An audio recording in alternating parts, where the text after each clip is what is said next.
Engenheiro ambiental, em 2011 fundou em Cubatão a empresa GED, Inovação, Engenharia e Tecnologia, startup de soluções tecnológicas ambientais, que passou a se tornar em 2016 um dos maiores grupos de atuação ambiental, a multinacional Ambipar, onde nessa área atua como diretor corporativo, Environment, Pesquisa, Desenvolvimento e Inovação.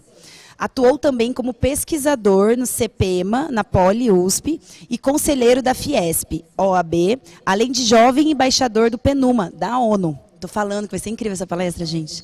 Além de jovem embaixador, ele ganhou vários prêmios e possui mais de 25 prêmios ligados na área ambiental, com 14 patentes registradas. Gabriel, mais uma vez, seja muito bem-vindo e vou deixar agora para você aqui falar com o pessoal, tá bom? Tá bom. Bom, pessoal, mais uma vez agradeço a oportunidade de estar aqui hoje falando sobre essa temática, né? É um desafio, né? E é um tema super interessante, que é o que nós vivenciamos no nosso dia a dia da empresa. Então, esse tema ligado à inovação, ligado à pesquisa, ligado ao empreendedorismo, né? Eu costumo, na verdade, divulgar um pouco de cases, né? Como nós fizemos, qual foi a metodologia. Na verdade, não existe uma metodologia muito definida, né? Um padrão, né? Quando a gente fala de inovação. Então, nada mais é do que trazer algumas desses casos, como nós fizemos, de repente identificar oportunidades, porque sem dúvida, e principalmente em momentos como esse, de pandemia, que nós temos que se reinventar, temos que reduzir custos, temos que criar novas linhas de projetos, eu acho que é muito oportuno, tá? Então, basicamente, eu vou tentar aqui discorrer ao longo desse tempo, né? Eu só peço que depois o pessoal me pontue com a questão do tempo, para eu não me prolongar muito, e compartilhar esses cases, tá? Com vocês. Então, eu preparei aqui uma apresentação, essa parte introdutória já foi falada, né? Um pouco de alguns artigos que a gente sempre está divulgando na mídia, né? E um pouco sobre o Grupo Ambipar. Né, como foi dito, eu fundei uma startup, eu ainda estava na faculdade, né, eu via alguns projetos conceituais e queria ver na prática. Lá eu tive a oportunidade de desenvolver projetos logo nos primeiros semestres da universidade, porque eu via que a universidade era um pouco discricionária do universo prático, né? Então tinha algumas formas que eu queria ver como que aquilo funcionava, né? Eu comecei a frequentar os laboratórios, depois tive a oportunidade de frequentar o CPEMA, que é um centro de pesquisa lá em Cubatão, da Poli-USP, e participar de plataformas de Open Innovation. O que seria isso? Que é até uma oportunidade interessante. São desafios que são colocados para pesquisadores, engenheiros, enfim, diversas áreas que visam solucionar problemas, né? Então, problemas reais. Lá a empresa tem um desafio, né? Tem várias empresas conceituadas, como a Whirlpool, a mineradora Samarco, Vale, enfim, Natura, e aí eles colocam a problemática, de repente, de um resíduo ou alguma coisa de melhoria de processo. E aí você tem a oportunidade de divulgar o seu case, a sua ideia, né? Você pode concorrer a um prêmio, é uma forma também de recrutamento de talentos. E aí eu comecei a surfar nessa onda, né? Não tinha nenhuma pretensão de ganhar, mas de colocar esses conhecimentos em prática. E comecei a me destacar nesse segmento, né? E aí chegou uma hora que eu comecei a ter que emitir notas fiscais, né? Tive que ir para a área de empreendedorismo meio que de forma, né, assim, tive que ir, né, e lá em Cubatão era uma região muito emblemática, né, ainda né, vocês que são da área ambiental sabem que Cubatão foi o primeiro polo industrial do Brasil, foi considerada pela ONU a cidade mais poluída do mundo, e ela teve que, né, pagar esse preço por o desenvolvimento do Brasil propriamente, né, primeira siderurgia do Brasil. Mas tem outro lado de divulgação, né, que ela inclusive foi divulgado pela ONU também como cidade símbolo de recuperação ambiental, né? Então tem muito trabalho que foi feito junto com o setor privado, o Ministério Público e a sociedade civil. Então eu fundei essa startup com foco em desenvolvimento de tecnologias, mais precisamente a valorização de resíduos, né? Identificar resíduos que possam voltar para a cadeia produtiva através de algum produto que seja de fácil utilidade e baixo custo, né? Fazer estudo de viabilidade e tudo mais. E há cerca de 5 anos atrás, o Grupo Ambipar acabou adquirindo essa startup, né? Hoje nós temos um centro de pesquisa e desenvolvimento no próprio Grupo Ambipar, que é uma multinacional que atua em 15 países, é líder no segmento ambiental no Brasil, líder mundial no segmento de emergências ambientais, né? Estamos aí em 15 países. Esse ano nós abrimos capital na Bolsa, em plena pandemia, né? Foi um IPO de sucesso. E aqui esse slide fala um pouco sobre a empresa, onde ela se localiza, né? O que nós temos de estrutura lá. Temos desde centro de treinamento, o maior centro de treinamento da América Latina, né? Tem a parte de trilho, descarrilha. Nós chamamos como se fosse um Hollywood, né? Tem Boeing, tem área para simular desastres ferroviários, marítimos, aéreos, e lá a gente treina forças de segurança, treina bombeiro, tem muita parceria com os órgãos ambientais, estaduais e federal também. E temos lá um centro industrial, né, onde nós fabricamos mantas absorventes de óleo, temos o centro de pesquisa, temos a parte também de administrativa. Aqui é um pouco da nossa atuação, começamos a crescer bastante nos Estados Unidos. Recentemente nós anunciamos a compra de 2 empresas lá na área de emergências ambientais no Texas, né? Então nós temos também uma presença muito forte no Reino Unido, que lá é a primeira empresa de emergências ambientais da Europa, a Braemar. E basicamente o Grupo Ambipar ele é dividido em dois segmentos, né? A Ambipar Environment, que é a parte de gerenciamento e valorização de resíduos, com foco na inovação, e a Ambipar Response, que é a parte de emergências ambientais.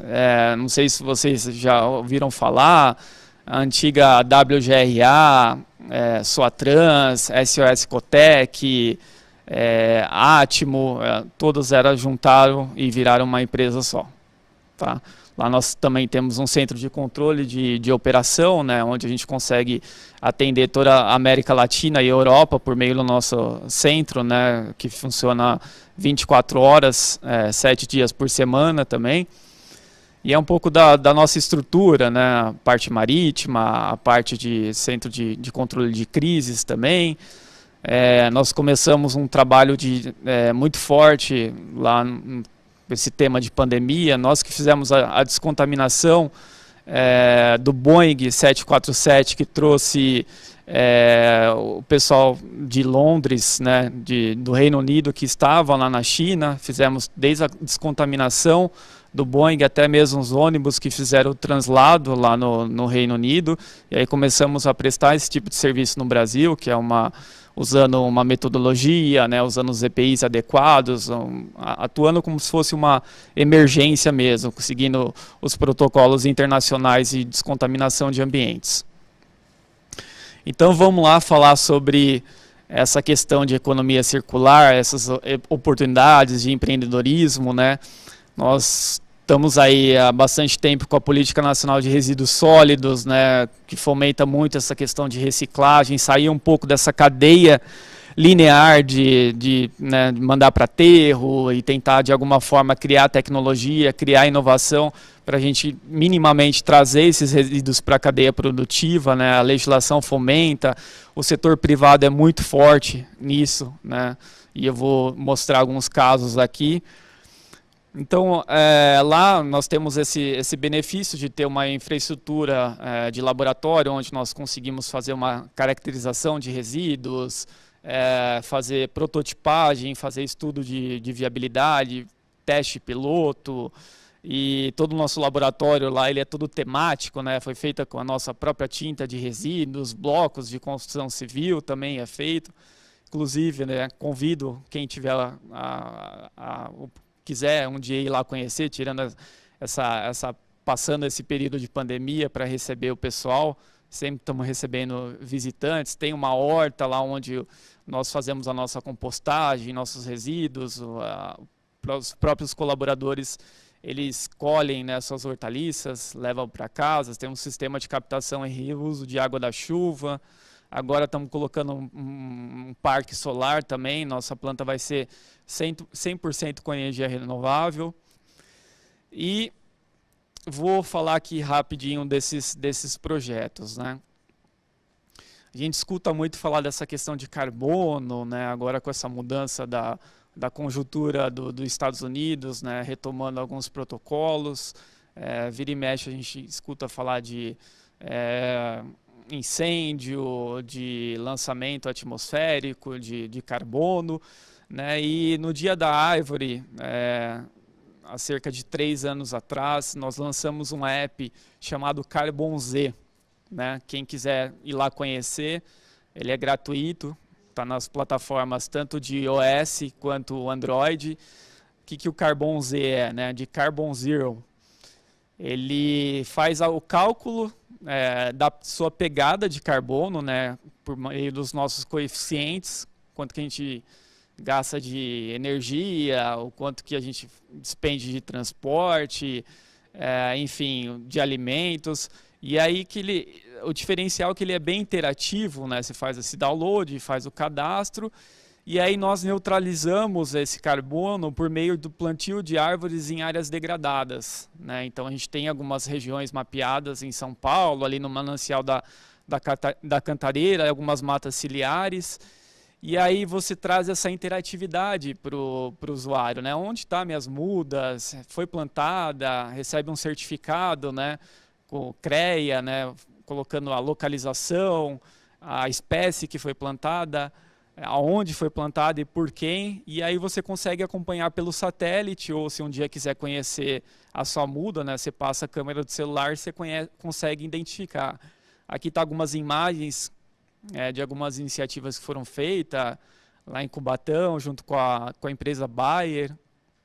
Aqui alguns exemplos desses certificados, né, institucional e para pessoas físicas, né. Nós fazemos campanhas também, né, com adesivo, né, eu neutralizo minha emissão. Então, esse é um app bem interessante aí, que as pessoas que estão no dia a dia, né, não têm contato com a natureza, quiserem exercer a sua parcela de contribuição, né, nesse universo, e por meio do mobile, né, das redes sociais, e até a gente conecta com as redes sociais, possam estar exercendo essa função. Aqui rapidamente falando sobre resíduos, né, eu trouxe alguns desses cases, e o primeiro deles é voltado a um dos maiores passivos das indústrias de mineração e fertilizantes, né? Esse resíduo ele serve para a produção de fertilizantes fosfatados, né? Então, para cada tonelada de fertilizante, gera-se de 4 a 6 toneladas de resíduo, né? E essa disparidade, né, ela está incompatível com o nosso modelo de produção. E esse resíduo, normalmente, ele é disposto em pilhas, né? Pilhas a céu aberto. Quando eu falo pilhas, é como essa, né? E aí nós temos todo esse trabalho de fazer a umectação, né? Fazer o controle. No Brasil é permitido colocar, né, nesses montantes, né? Ainda mais depois de alguns acidentes que tiveram. O Ministério Público está questionando muito esse tipo de disposição, e na época essa empresa ela gerou um desafio para as empresas, as startups, os pesquisadores, os profissionais da área, a estarem criando tecnologias que possam consumir esse resíduo de alguma forma, né? Então, basicamente, é esse o resíduo. Você vê que ele é basicamente um carbonato de cálcio com a presença de enxofre, umidade. E aí tiveram várias iniciativas, desde o pessoal da Unicamp, que criou a cerâmica desse resíduo, o pessoal da Universidade Federal de São Carlos também criou o concreto, e aí nós também surfamos nessa onda e desenvolvemos uma espécie de tintas, que são tintas acrílicas, tintas para parede, né? Então, basicamente, a tinta é uma carga mineral, né, que você utiliza esses produtos químicos usuais, né, desde uma marca mais popular que utiliza para fazer a proteção contra intempéries, o fungicida, bactericida, anti-espumante, enfim. Então, basicamente, nós fizemos uma reestruturação da química das tintas e conseguimos incorporar pelo menos 40% em porcentagem em massa desse resíduo micronizado, né, moído, através desse produto que tem uma forte utilidade, né, como as tintas para construção civil, e baixo custo, né? Aí nós começamos a fazer iniciativas de revitalização de praças, escolas. Tem muitas ações que foram feitas, estão disponíveis na internet, que nós utilizávamos essa tinta. Então ela tem todas as cores, menos a cor branca, né? Porque o branco ele foge um pouco, que o resíduo ele é um pouco amarelado, então a gente não consegue cobrir essas cores. E vejam que interessante, né? Você substituir as cargas minerais como a calcita, algamatolito, dióxido de titânio por uma fonte de origem reciclada. Então, aqui também nessa linha também, moro no litoral de São Paulo, né? E lá nós estamos numa área típica, né? Porque de um lado você tem a Serra do Mar e do outro você tem o mar, né? Você tem uma área de preservação, então você não tem grandes espaços, né? Temos um aterro sanitário lá que está com os dias contados. E lá o processo de tratamento de água, né, que eles usam um cloreto férrico como coagulante, gera um lodo rico em ferro, né? E aí são aquele sistema convencional de reservação, floculação, decantação, que gera mais de 200 toneladas por dia no tempo que nós fizemos esse trabalho. E aí esse resíduo que é rico em ferro, né, nós pensamos, nossa, porque você tem mais de 70% de óxido de ferro presente no lodo, né, por conta do coagulante que é utilizado, que é o cloreto férrico para fazer a coagulação. Porque não utilizar essas como carga de tinta, tendo em vista que as tintas usa muito ferro, apesar do ferro ser um dos elementos que tem maior abundância na Terra, mas ele também tem, né, vocês podem ver quando ferro ou a ferrugem cai na roupa, ele não sai, ele serve como uma pigmentação. Aí na época nós fizemos para a antiga Odebrecht Ambiental esse projeto de valorização. Também voltado à questão dos resíduos agora das indústrias pesqueiras, né? Lá na região portuária de Santos, né? É o maior produtor de pescados e crustáceos do Brasil, né? Devido à sua região litorânea e também por estar próximo ao principal polo consumidor, que é São Paulo aqui, né? Você gera uma grande quantidade de resíduos também. O pessoal não sabe, mas quando vai para a praia e vê aquelas bandeirinhas da CETESB vermelha, né, praia imprópria, a gente acredita que vários fatores, como o despejo de esgoto, que também, né, mas se dá também para o descarte desses restos de pescados e crustáceos que são descartados nos corpos d'água da região. Então nós fizemos um projeto em parceria com o Ministério Público, com algumas prefeituras também, com o setor privado. Identificamos que esse resíduo, em especial a casca do camarão, sete barbas, né, que tem lá, ele é rico em ferro, cálcio, creatina, quitosana. Então, não é um projeto tão inovador, né, mas a própria indústria já utiliza a indústria de pet food, né, de alimento para animais, eles já utilizam vísceras demais para fazer esse tipo de coisa, mas até então a casca do camarão, que tem rico nesses nutrientes, eles eram inutilizadas, né? Os pescadores achavam que era alimento para peixe, de fato é alimento para peixe, né? Mas você pegar um corpo d'água, né, como vocês estão vendo nessa imagem, só nessa imagem, só para vocês se localizarem, é do lado de lá do Porto de Santos, né? Então você tem o Rio do Meio, que deságua no estuário, ali no Porto de Santos. Você tem o Guarujá, né? O lado de Santos, e aí tem esse corpo d'água chamado Rio do Meio. Só ali ele descarta uma grande quantidade de resíduo, né? Que chega até eutrofizar o rio. Então algumas imagens que evidenciam isso, né? Eles têm aquele sistema de transbordo, que já pega a casca, já joga direto no rio. E aí nós começamos a desenvolver um projeto para ver as propriedades, avaliar a palatabilidade, e fizemos a incorporação, transformação disso numa farinha, né? Imagina um animal, um pet, né? Principalmente gato, que são animais carnívoros, que estão habituados a comer esse tipo de alimento, né? E eles têm esse lado, né? Essa essência, né? E aí nós desenvolvemos esse conceito de produção de rações para cães e gatos, né? Em especial gato. Então, apesar de ser um mercado muito competitivo, as indústrias de pet, eles carecem por diferenciais competitivos, né? Porque a gente até apresentou para uma grande indústria de produção de rações, eles falaram, nossa, nós compramos farinha de lula da China, né? Nós pagamos em dólar e nós temos um grande potencial ali para estar absorvendo, né?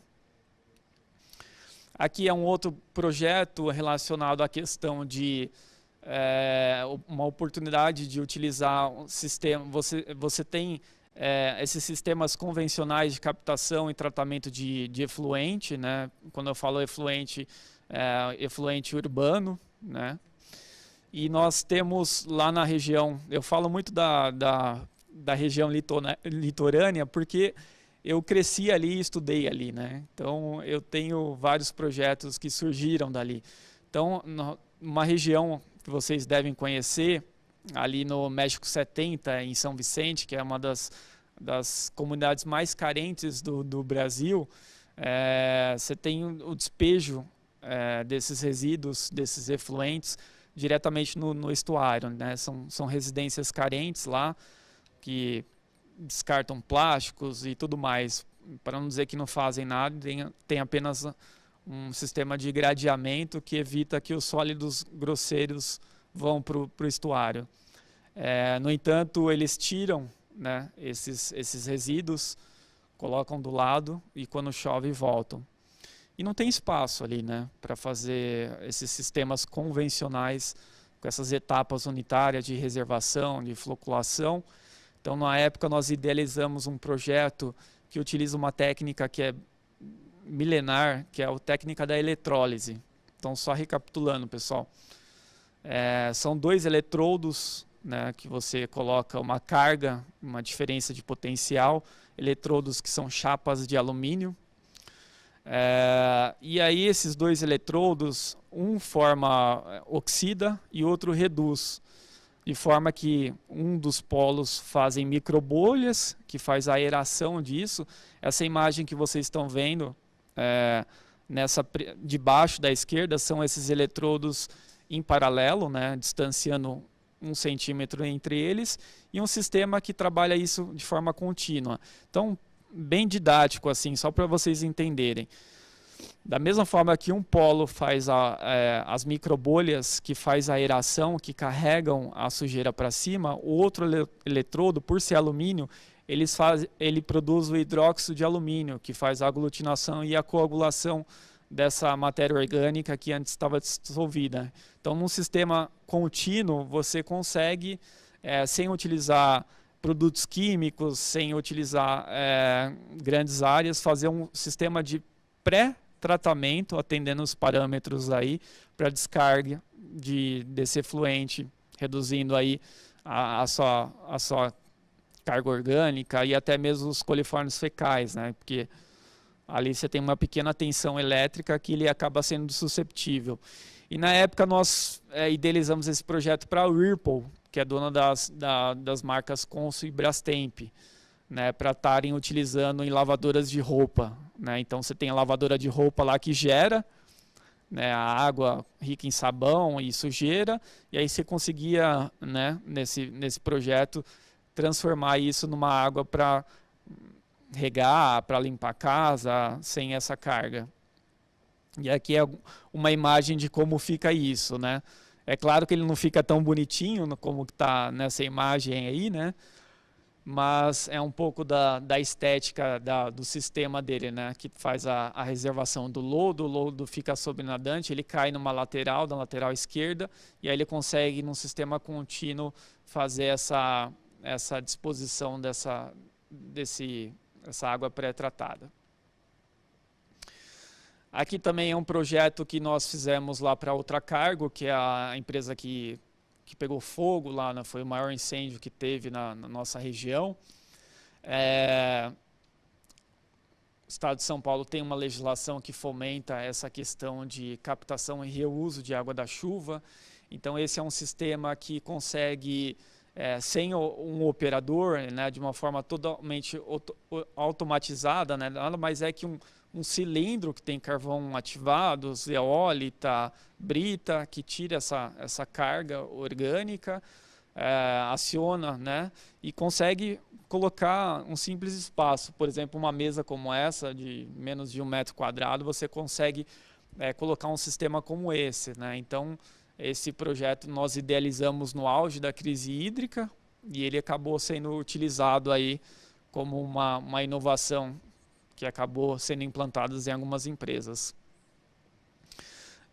Agora eu vou falar rapidamente, só tomar uma água aqui, de um sistema que também está muito alinhado com essa questão da Política Nacional de Resíduos Sólidos, que é o conceito da compostagem. Hoje nós temos restaurantes que geram muito restos de alimentos, refeitórios, enfim, todo o segmento industrial praticamente gera restos de alimentos, né? Então o mercado cobra muito para essa questão de fazer isso ser tratado em loco, né? Já tem várias iniciativas no Brasil que fazem isso. E nós desenvolvemos em parceria com uma outra empresa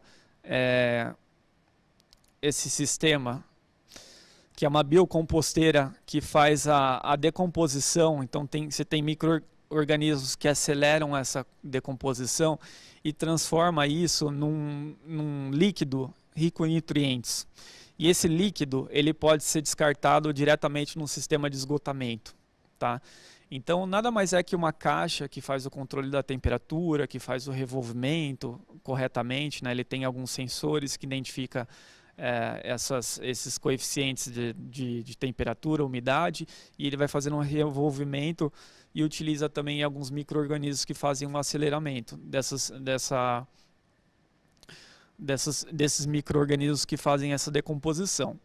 Então, existem composteiras como essa, que desde 100 a 1 tonelada, mas ele pode trabalhar num sistema contínuo de várias outras composteiras em série, né, que faz a decomposição em um dia. Então você colocou de manhã os seus restos de alimentos, claro, não pode colocar osso, né, resíduos plásticos, canudo, mesmo esses canudos que hoje tem os materiais novos, mas ele no outro dia, passando 24 horas, ele já está nesse composto líquido, que pode ser descartado no efluente, né, numa caixa de contenção, enfim, numa fossa séptica.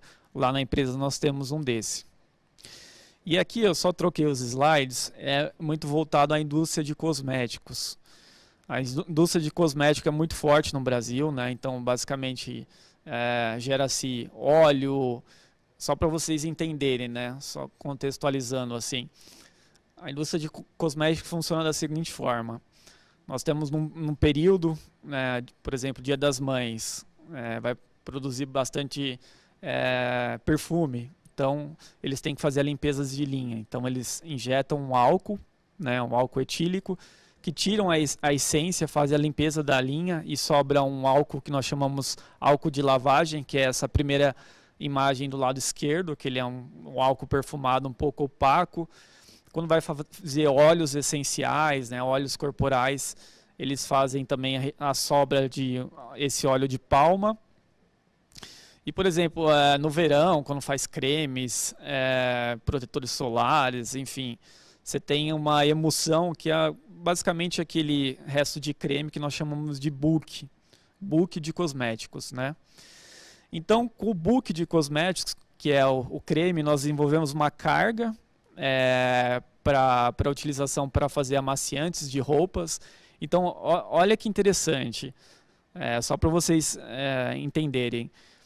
É um resíduo, né, que eles tinham um custo de disposição, né, eles pagavam para fazer um coprocessamento, enfim, não tinham PCI, até eles diluíam um sistema de tratamento porque é um resíduo de difícil tratamento, e aí nós transformamos uma carga para limpeza, para produtos de limpeza, que não tem nenhum conflito com o core business da indústria geradora, que é a indústria de cosmético. Então, eu não estou pegando creme e produzindo outro creme, né? Isso não é ético, até não é permitido, né? Então eu pego um resíduo que tem uma compatibilidade físico-química, né? Porque ele é uma emulsão, ele é cremoso, ele é cheiroso, ele é catiônico, ele tem solubilidade, e eu reincorporo num segmento que utiliza matéria-prima virgem, né? E trago ele a preços mais competitivos. Não necessariamente nós somos um empreendedor de tintas, de ração, mas nosso papel como empresa gerenciadora de resíduo é trazer alternativas que fomentem ou que consiga fazer esses matches que a gente chama, né? Esse go, non go, né? Para outros segmentos industriais. Daí você precisa mostrar, desde a legislação, né, que fomenta isso, desde a parte da viabilidade técnica, né, a prototipagem, porque é muito difícil eles mudarem o seu processo, mesmo com esse atrativo de custos, a estarem utilizando um novo resíduo, né?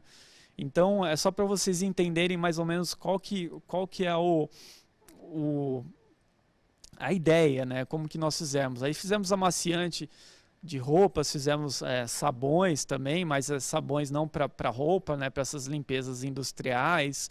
O óleo nós fizemos biodiesel. Esse biodiesel nós não conseguimos atender os parâmetros da Agência Nacional do Petróleo, né, porque esses motores, a injeção são muito sensíveis, mas para gerar energia ele é muito bom, né, tem um PCI alto e é uma coisa simples, né, de fazer biodiesel. Com o álcool nós fizemos uma espécie de um limpador multiuso, que é bem simples, né? Porque o álcool de lavagem ele é basicamente álcool, então a gente descaracteriza, coloca uma cor, né? Coloca uma essência, coloca um lauril que faz a espuma, né? Que as pessoas gostam de ver espumas. E aqui eu tenho 5 minutos, eu vou tentar acelerar um pouco, né? Que eu coloquei aqui quase 10 projetos aqui para vocês terem uma ideia. E esse é um ecossolo que nós fazemos a compostagem de resíduos de indústria de papel e celulose. Então, é um produto que basicamente é um condicionador de solo, onde nós fazemos uma compostagem industrial em escala, por exemplo, para a Klabin, lá do Paraná. Todo esse resíduo ele é compostado e ele tem a certificação para a produção de alimentos orgânicos, né? Então, é uma coisa que tem um nicho de mercado bem interessante. Aqui tem algumas características dele, mas basicamente a gente pega o lodo, que antes ia para o aterro sanitário, mistura com a cinza, mistura também com a biomassa, restos de casca de eucalipto que sobram no processo, e nós fazemos aquelas leiras, né, com equipamentos alemães que faz o revolvimento daquela aeração forçada. Então, uma das maiores plantas de compostagem no Brasil, nós que gerenciamos e aplicamos isso na floresta. E esse é o equipamento que eu estou me referindo. Aqui é um pouco das certificações, dos volumes que nós movimentamos, um pouco da parceria que nós temos com o Instituto Federal do Estado de São Paulo, né, que nós temos lá a vitrine tecnológica, que é testado com vários tipos de hortaliças, várias culturas que mostram a eficiência disso. Aqui é um álcool que nós produzimos com o resto de varrição de portos, né? Então, por exemplo, principalmente em safra, né, que você tem resíduos de grãos, milho, trigo, açúcar, isso tudo era mandado para aterro sanitário. Nós fazemos uma espécie de uma fermentação. Pensa no processo de fabricação de álcool lá que a gente vê nas séries, né, do Discovery, no History Channel, o pessoal fazendo cerveja em casa. nada mais é, né? Nosso álcool provém da cana-de-açúcar, no entanto, Estados Unidos, por exemplo, faz etanol de milho, e aqui nós fazemos com resíduo, né? E aí nesse álcool nós utilizamos na nossa própria limpeza de manutenção predial. Aqui é um pouco um projeto que lançou agora, saiu muito na internet, que sabe aquelas cápsulas de medicamentos, Advil. Pensa numa cápsula imaginem, né, uma cápsula de ômega 3, né, que é aquele invólucro, né.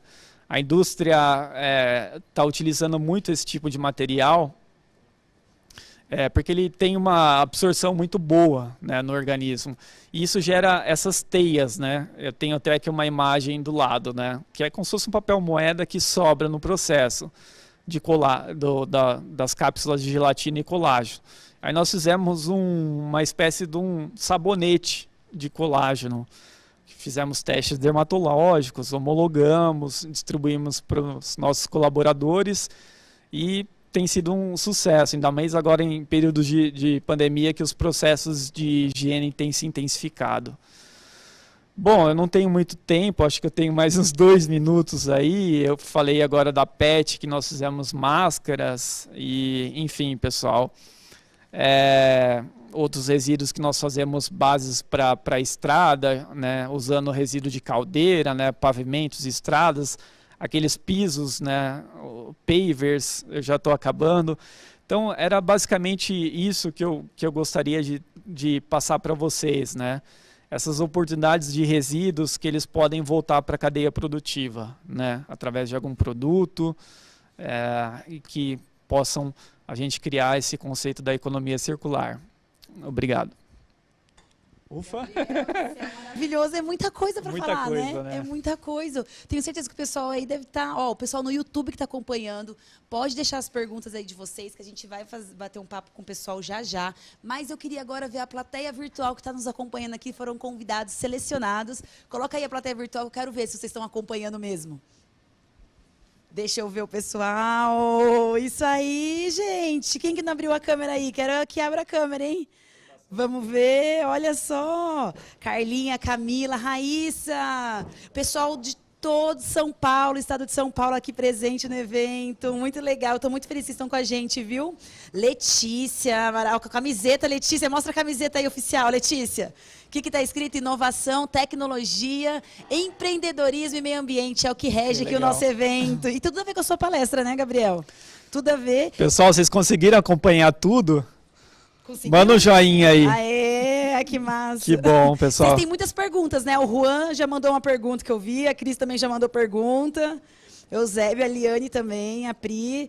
Tô vendo todos os meus colegas de profissão aqui, gente. O Diego também aí de Oliveira, que legal. Débora, maravilhosa também. Bom, agora, gente, vamos voltar aqui, porque a gente vai bater um papo com o Gabriel, que a gente viu que o pessoal interagiu bastante. Gabriel tem algumas dúvidas com vocês. Mas, para esse bate-papo, a gente até mudou um cenário aqui para receber um convidado super especial, que é fera em tecnologia, inovação e ama empreender. Coincidentemente, é meu sócio na Smart Eco, que é de desenvolvimento para engenheiro ambiental. Por favor, Rodrigo Coladello, junte-se a nós. Você viu que mudamos até o cenário aqui, ó? Como é que é? Você tem microfone? Tem microfone. Aí. Olá, pessoal. Um abraço a todo mundo. Maria. Gabriel. Muito obrigado, Gabriel, pela sua apresentação.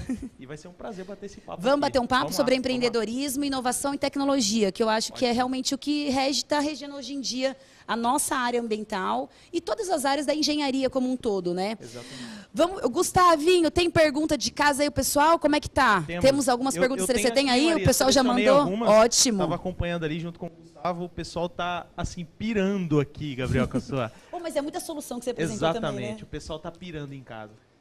Eu tentei trazer alguns pegar um pouco de efluente, um pouco de resíduo, um pouco de carbono, né? Porque o Grupo Ambipar é muito grande, né? Então nós temos um centro de tecnologia. Então, mais o que as tendências, o que o setor privado está nos cobrando e de repente mostrar, né? Porque foi como eu falei no começo, né? Não adianta eu chegar aqui e explicar um pouco do conceito que a gente faz, assim, Mas sim as oportunidades que nós enxergamos e como nós apresentamos. Acho que isso é mais interessante, Não, né? segura essa fala aí, eu falo muito com o Rodrigo isso, enxergar as oportunidades. Eu acho que essa é a essência do empreendedorismo ambiental. Sim. Porque a nossa área, você falou de resíduo, de saneamento, de questão de efluente também, de tudo isso. A nossa área é ampla demais. A gente consegue trabalhar em toda uma sociedade. E eu acho que falta um pouco nós da área enxergar essas oportunidades e inovar. E você inovou em muito, né, Gabriel? Então, assim, se tiver alguma pergunta aproveitando relacionada a esse isso... gancho aí, Gabriel, o pessoal que quer saber mais, é uma pergunta da Larissa. A Larissa Franco quer saber como foi o seu trajeto, a sua trajetória, como que você decidiu inovar, o que te inspirou, como você começou e qual que foi as suas dificuldades para chegar até aqui hoje. Foi a GED a primeira? Na verdade, o que me incentivou mesmo é ir para esse universo prático, né? A gente sabe que a engenharia ambiental ela é totalmente multidisciplinar, né? Você tem um pouco de química, um pouco de biologia, né? E ao mesmo tempo, né, a gente não fica expert em determinado assunto, né? Claro, depois cada um se identifica, né, no segmento que gosta, ou que se sente à vontade, ou que o mercado está mais propício, mas de uma forma geral foi trazer esses projetos, enxergar as oportunidades por meio dessas plataformas de Open Innovation, né? Eu acredito que tem muitas oportunidades aí, né? Nós temos, apesar dessa conjuntura econômica, tem verba sobrando. Aqui no estado de São Paulo nós temos o PIP, né, da FAPESP. Pessoal, o PIP da FAPESP é um dinheiro nosso, né? Todo o nosso tributo, ele tem um percentual que o governo do estado arrecada, ele vai para o PIP e às vezes sobra dinheiro. Então o PIP, não necessariamente você precisa ter um projeto estruturado, sabe, uma empresa de sucesso, ele serve justamente para fomentar isso. Então, muitas pessoas não sabem. Exato. Olha isso, que interessante. Ou seja, você pode ter um projeto, uma ideia e apresentar esse projeto e conseguir um recurso nível... Isso, a nível estadual, e né? deve ter algum outro tipo de incentivo nível federal também, mas isso que você está falando é nível estadual, né? Sim. Ou seja, olha dentro das próprias universidades, também, apoio à pesquisa científica, isso ajuda bastante. Inclusive, acho que os engenheiros ambientais, eles devem estar à frente dessas pesquisas, trazendo a tecnologia cada vez mais, né, para resolver problemas do nosso cotidiano. E tem mais pergunta para você, Gabriel. Deixa eu tentar entender uma coisa. Calma, Pode não falar. falou da sua trajetória. Daí você decidiu inovar e daí você criou a empresa do nada. Você acordou um dia e falou, eu quero criar essa empresa. Como é que foi isso aí? Eu vou até compartilhar uma coisa engraçada, né? E aí eu comecei a participar dessas plataformas de Open Innovation. Na época chamava Battle of Concepts, que era uma plataforma holandesa que elas traziam esses desafios, né?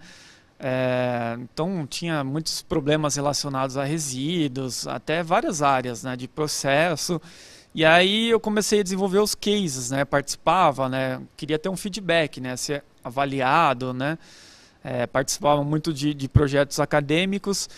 E aí chegou um dia que eu tive que emitir uma nota fiscal, né, aí olha, não, adorei isso, que é o que a faculdade realmente não ensina, né? Aí tive que emitir uma nota fiscal, e daí você trava, você fala, e agora, né? Hoje, na minha época, né, há 10 anos atrás, não tinha muito essas empresas júniores, né, essas incubadoras, então era um pouco mais difícil, né? Aí eu fui lá, né, num contador, o que você vai fazer? Eu vou fazer isso. Como vai se chamar a sua empresa? Aí como vai se chamar a empresa, né? Eu lembro quando eu era jovem, né, quando eu era criança, eu escrevia, né, as iniciais do meu nome, né? Gabriel Estevão Domingos, né? GED. Aí eu falei, vai GED. Aí ele falava, GED? Eu falei, GED, G-E-D. E aí pegou. Legal. Que legal. Então, e os foi desafios, então, isso. a partir daí? E os desafios a partir daí? Eu acho que um desafio grande que eu senti um pouco no universo privado, no universo corporativo, é a parte da jovialidade, né? Você trazer uma coisa nova, né? Então, e você ser novo, né? Às vezes é aquela coisa, né, do inconsciente, do preconceito, né? Então, tem muitas empresas que têm verbas, que para inovação, para sustentabilidade, mas ao mesmo tempo que você idealiza uma coisa nova, você tem que quebrar um paradigma, né? Então, as pessoas às vezes estão acostumadas com aquele feijão com arroz, né? Porque o Brasil ainda não tem muito essa cultura, né? A gente ainda está pegando, as universidades pegando essa onda das universidades de fora, tentando fomentar mais a questão da inovação. Então, isso é uma dificuldade, sabe? Porque você imagina um engenheiro sênior que está acostumado eu pego aqui minha caçamba, levo para o aterro, faço lá minha compactação e não tem problema nenhum. Mas aí você tem que falar, não, você não pode mais fazer isso, a gente tem que testar. Então eu acho que essa quebra de paradigmas, né? Exato. Quebra de paradigmas, que é uma dificuldade da educação ambiental. É mais fácil você ensinar quem não tem nenhum vício do que você quebrar vícios, quebrar paradigmas, preconceitos. E tem uma galera, o Paulo, a Daniela e a Larissa, eles querem saber, quando você começou a falar ali das ecotintas, né? Eles já começaram a pensar na prática ali para como conseguir a licença ambiental, a autorização do órgão ambiental e o que, na sua visão, vocês ainda precisam dar uma turbinada para isso entrar com força no mercado. Olha, lá na época nós idealizamos um conceito, né? Como eu falei, nós não temos a pretensão de ser um empreendedor de tinta ou de ração, mas nós como gestores ambientais que tem que trazer essas soluções, nós somos cobrados, né? Principalmente o mercado privado, né? Que tem aqueles reportes para os acionistas, as empresas que têm capital na bolsa, que têm capital lá na fora, que tem aqueles índices de sustentabilidade, eles cobram muito, ainda mais nos dias de hoje.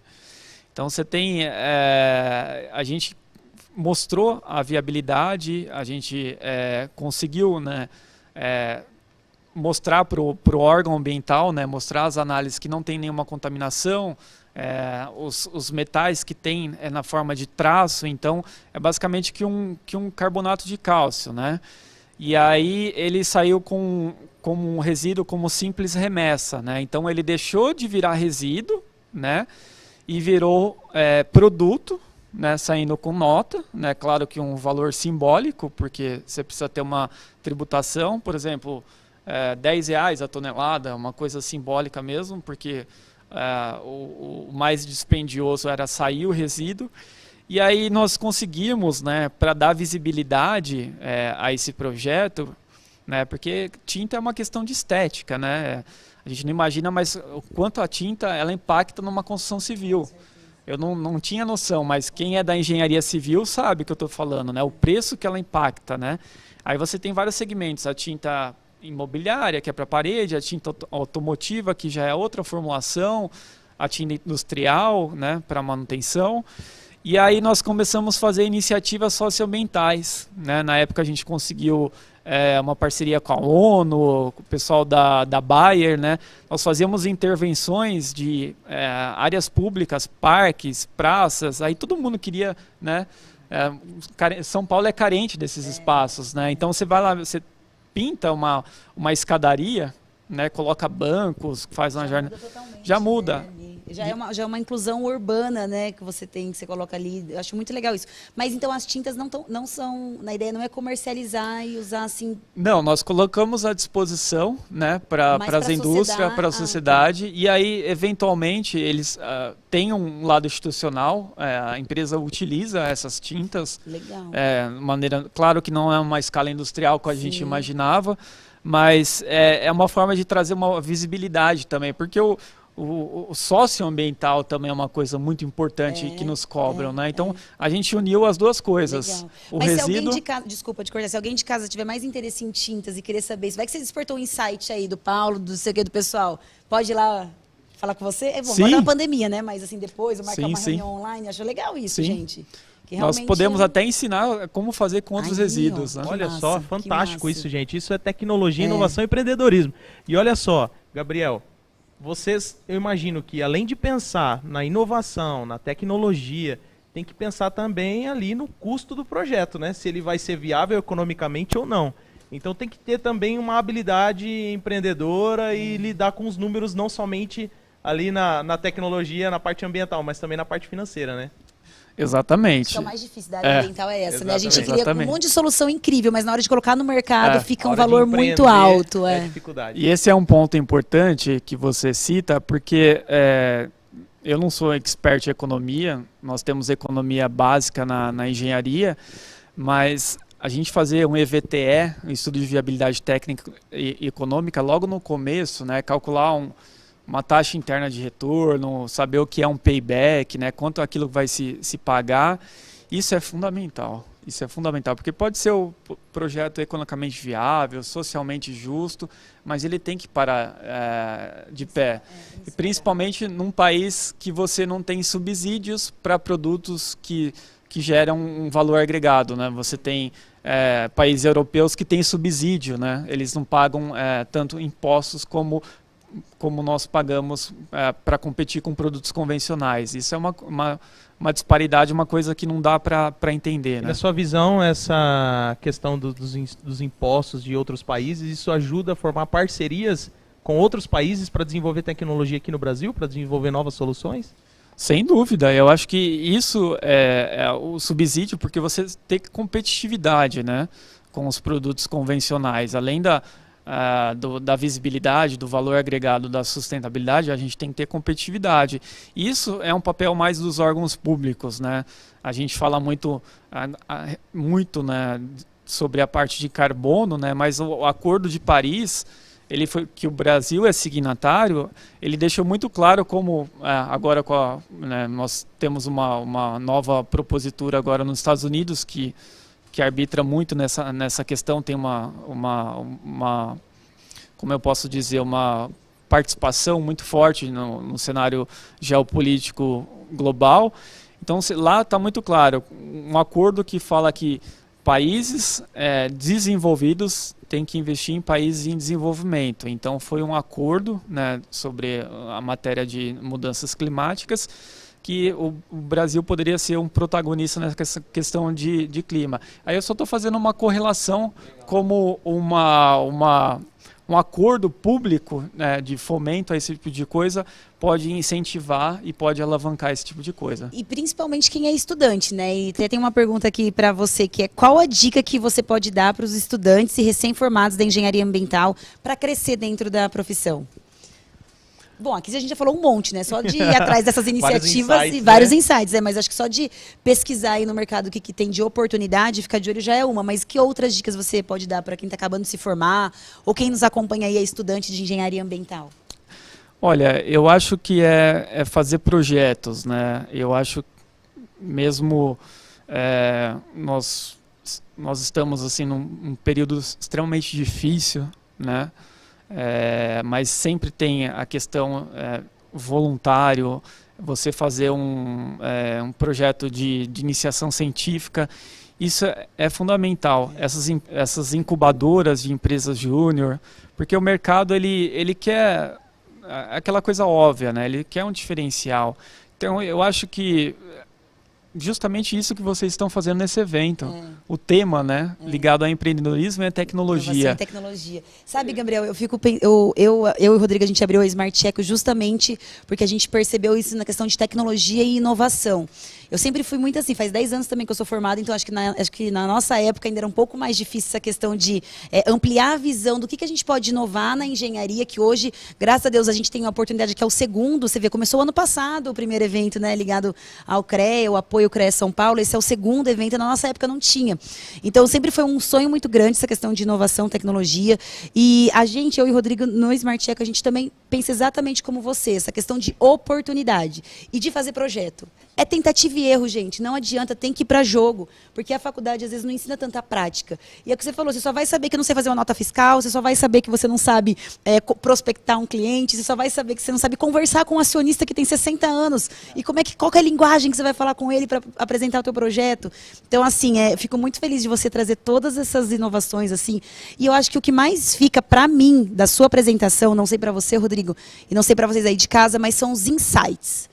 você inspirou a gente. Você, igual você falou, você quis trazer de um tudo justamente para não entrar tanto em detalhes, mas para trazer essas oportunidades que tem no nosso mercado, né? Isso eu acho muito interessante. Sim. E fica a dica, assim, que pros estudantes, eu acho que é isso, gente. Pega aí os insights que vocês vão ter muito ainda durante o dia de hoje, que vai ter muita coisa legal. E você fazia muito rascunho? Você fazia, tipo, muitas ideias, assim, no Tem papel? backlog, Sim, você né? tem Porque o backlog? Rodrigo é backlog o tempo todo. Aqui, Anotar, vou fazer né? isso, vou fazer Tem aquilo. backlog, guarda na nota do celular? Como é que é? Exato.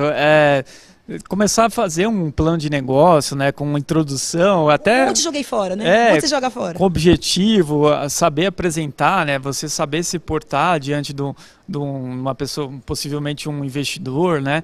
Eu acho que isso tudo, né, vai trazer um valor agregado. Então, eu acho que esse nicho de mercado, de valorização, de economia circular é uma coisa fantástica, né? Nós estamos passando num período que a gente tem que mudar nosso modelo de economia. Então, Não dá mais, né? não dá mais. Economia linear não dá mais. Não Esse modelo de consumismo, essas coisas.